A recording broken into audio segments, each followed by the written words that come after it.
"Sir, I'm going to have to ask you to leave. This is a private event, not a shelter," the guard's voice, slick with the arrogance of youth and a crisp uniform, cut through the gentle afternoon air. He stood with his chest puffed out, a human wall before the grand, flower-draped entrance of the Ashton Gardens estate. His partner snickered beside him.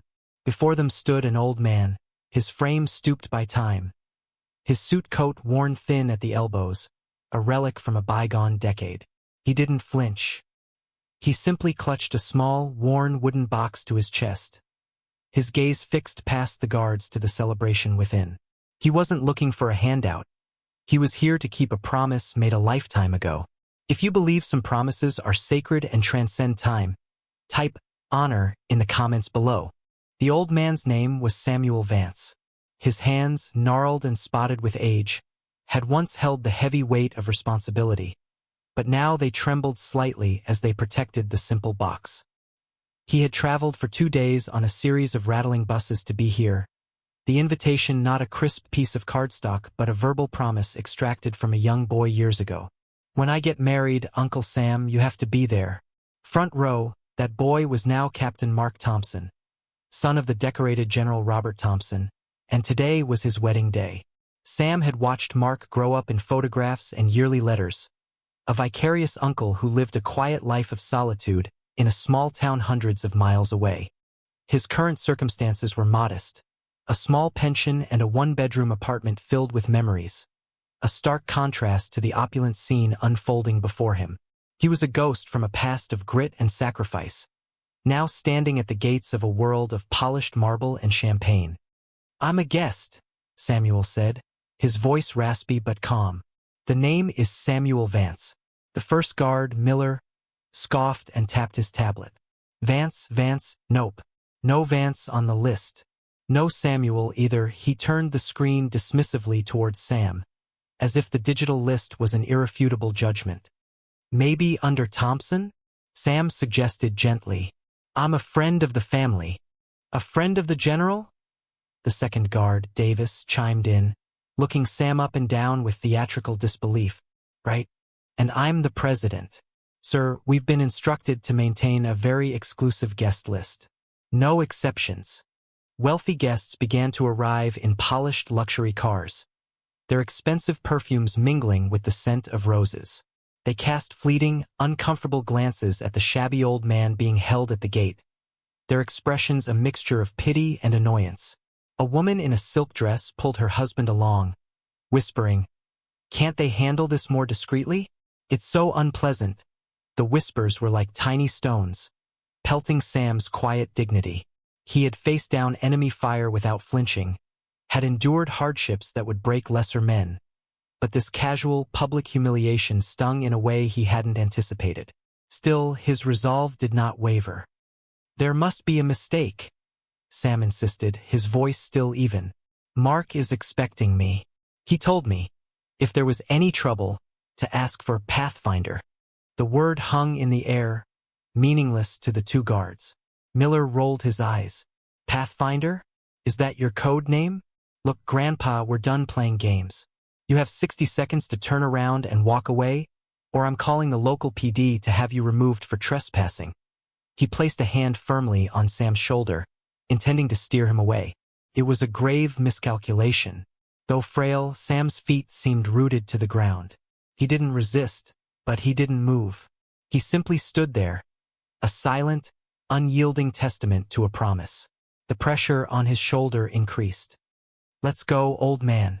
Don't make this ugly," Davis warned, stepping closer to flank him. The scene was escalating, drawing more unwanted attention. It was at that precise moment that Captain Mark Thompson, resplendent in his army dress blues, stepped out from the main hall. He was looking for his father, a hint of pre-wedding jitters on his face. His eyes scanned the grounds, and then he saw it, the commotion at the gate. 2 of his hired security guards were aggressively manhandling a stooped, elderly man. A surge of irritation washed over him. This was the last thing he needed. He started walking towards them, his stride long and purposeful, his expression hardening. "What's going on here?"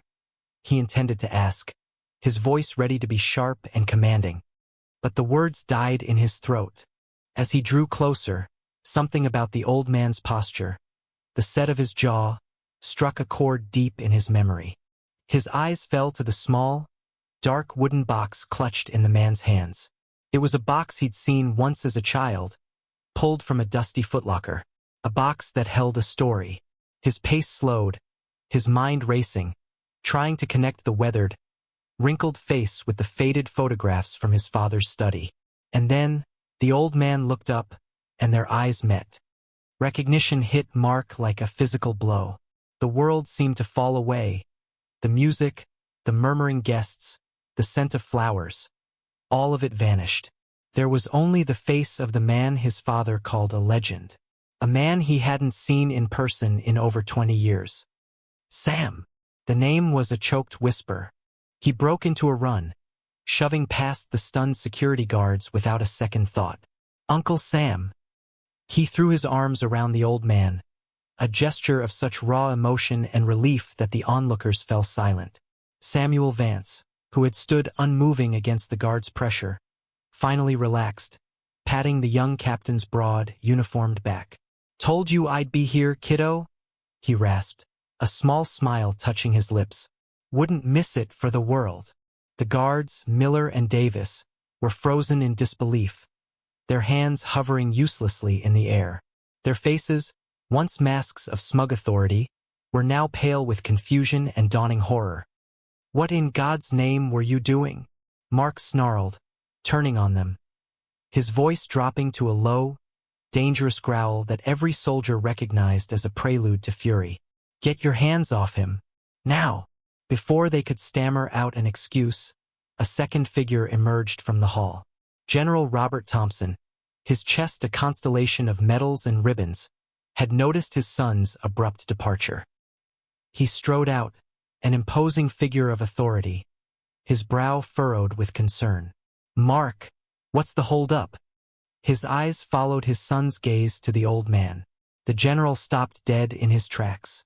His military bearing, so ingrained it was part of his soul, seemed to momentarily dissolve. His jaw went slack, and his eyes widened. For a breathtaking second, the four-star general looked like a young lieutenant again, seeing a ghost. He walked forward slowly, reverently, right past his own son, and came to a stop directly in front of Samuel Vance. To the utter, collective shock of every guest, every staff member, and the two terrified security guards, General Thompson snapped his heels together. He raised his hand to his brow in the sharpest, most profound salute he had ever rendered in his life. It was a gesture of deference, of deep and abiding respect that went beyond rank. "Sergeant Major Vance." The general's voice boomed across the stunned silence, cracking with an emotion he rarely showed. "It is an honor to see you, sir." The title Sergeant Major landed like a thunderclap. Miller and Davis looked as though they might faint. They had been manhandling a sergeant major, a rank that commanded almost mythical respect within the enlisted corps. They had called him Grandpa. General Thompson lowered his salute but kept his eyes locked on Sam's.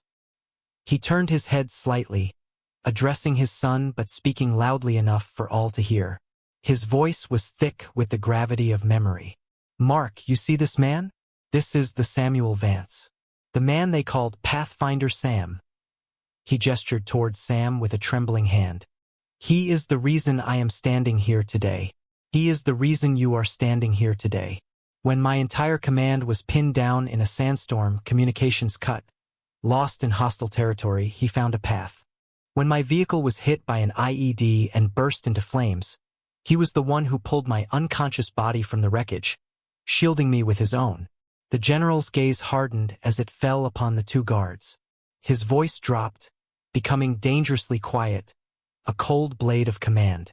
This man led what they called the Lost Platoon through 6 days of hell in the mountains of Afghanistan. 6 days with no food, no water, and enemy patrols hunting them like animals. He kept 17 men alive. He carried a wounded private on his back for the final 10 miles to the extraction point. This man is not a guest at this wedding.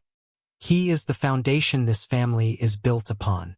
He took a step towards Miller and Davis, who visibly shrank back. "And you put your hands on him?" The question was not an accusation. It was a verdict. "You will address this man as Sergeant Major Vance. You will give him your sincerest apology. And then you will report to my aide, hand over your credentials, and vacate these premises immediately. Your services are no longer required." The two young men stumbled over themselves, their apologies a pathetic, stammering mess. "Sergeant Major, sir. We are so sorry, we didn't know." Sam held up a hand, silencing them. There was no malice in his eyes, only a weary sadness. "You were doing your job, boys," he said softly. "A little overzealously, perhaps. Learn from it. It was a dismissal more profound than any shouting could have been." Without another word, General Thompson placed a hand on Sam's back and personally escorted him inside, his son on the other side. They moved past the rows of stunned guests, who parted like the Red Sea. The whispers that followed them now were not of annoyance, but of pure awe. The story of Pathfinder Sam spread through the opulent ballroom like wildfire. He was seated at the head table, between the General and the Secretary of Defense, a simple, unassuming man in a worn suit, now holding a place of supreme honor. Later, during a quiet moment, Sam finally presented the small wooden box to Mark. The groom opened it carefully. Inside, nestled on a bed of faded velvet, was an old brass military compass. The glass was cracked, and the casing was scratched and dented. "This guided your father home to his family," Sam said, his voice thick with emotion. "He gave it to me when I retired, said I should pass it on when the time was right. May it always guide you and your beautiful bride back to each other, no matter the storm." Tears welled in Mark's eyes as he took the compass. He looked at his father, who nodded, his own eyes gleaming. The torch had been passed, the debt of honor paid forward. Samuel Vance, the man they had tried to turn away, had delivered the most precious wedding gift of all, a legacy of courage, loyalty, and unwavering love. The man who arrived as a dismissed vagrant was celebrated as the day's true guest of honor. The wedding, which had begun with an ugly act of judgment, was transformed into a profound lesson in respect. It served as a powerful reminder that heroes do not always wear their greatness on the outside. True honor is not found in a crisp uniform or a title, but in the quiet courage of a life lived in service to others. The final, lingering image of the night was not of the cake or the dancing, but of the general and the captain, two generations of decorated soldiers, standing on either side of a quiet old man in a threadbare suit. They were sharing a story, and for the first time in a long time, Samuel Pathfinder Vance was laughing, his face illuminated by the warm lights of the family he had saved, finally home where he belonged. True heroes walk among us every day, often unseen and uncelebrated. Their uniforms are faded, their stories unspoken. Subscribe to my channel if you believe we should take the time to see them, to listen, and to honor them all. Let's share the stories that truly matter.